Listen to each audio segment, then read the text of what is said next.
Hey there, and welcome to A&Q. We're here to try to answer some questions that many of us have in regard to the Christian faith. The question we're going to tackle today is pretty heavy and can be very personal for all sorts of reasons. So don't be surprised if at the end it leads you to ask more questions. And honestly, the best way to make progress in our spiritual journey is to keep asking questions and seeking answers. So today's question is, what does the Bible say about suicide? You may be asking this question because you or someone you know has wrestled with feelings of despair or contemplated suicide, or you're living in the aftermath and the grief of suicide. So let me pause right here because maybe you're watching this video because you or someone you know is struggling with thoughts of suicide right now. And I want you to know that you are not alone. You matter. And I believe that God directed you to this video to hear that you have value. And I just ask that you would reach out for help. In fact, you can call or text the Suicide Crisis Lifeline at 988, or you can check out the resources that we have linked below. Now, the Bible does not shy away from the pain we feel in this world. The Apostle Paul writes that we were under great pressure, far beyond our ability to endure, so that we despaired of life itself. And Jonah cries out to God in frustration, saying, "Oh Lord, take away my life, for it's better for me to die than to live."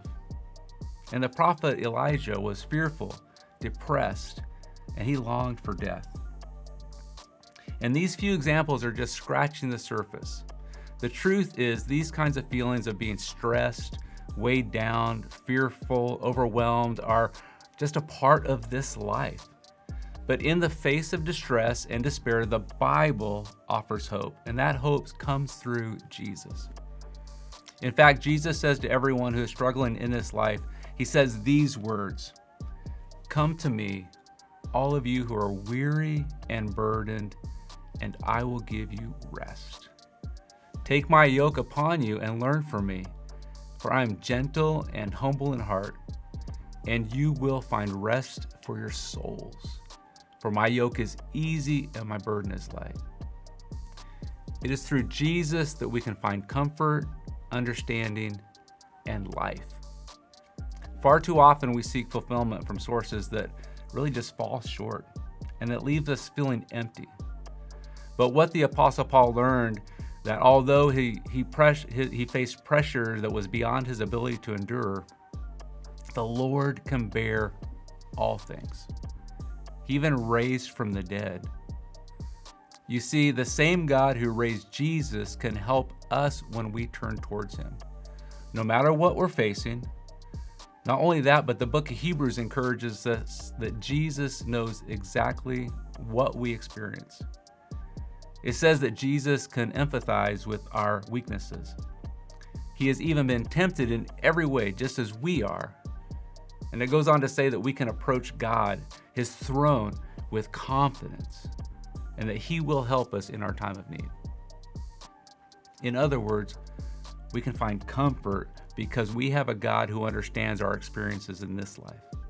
Not only that, but we can approach God with confidence, knowing that he'll help us in whatever we need. So how do you know how to approach God? One of the ways is through prayer. Over and over in the Bible, we see promises of peace when we turn towards God and we invite him in. The book of Psalms might be a good place to look as you do this. Another way is to turn towards followers of Jesus or a licensed Christian counselor, because we really aren't meant to do this life alone. Now hear me on this. Again, let me say this. You are not alone. And if you or someone you know is struggling with thoughts of suicide, please reach out for help. And as I said earlier, call or text the Suicide Crisis Line at 988, or look at the resources below. Now, ultimately, the Bible is very clear. Every human being has value and bears the image of God, which means our lives matter and God cares deeply about the lives we live. Now, often another question that comes up is this: is suicide an unforgivable sin? The short answer is no.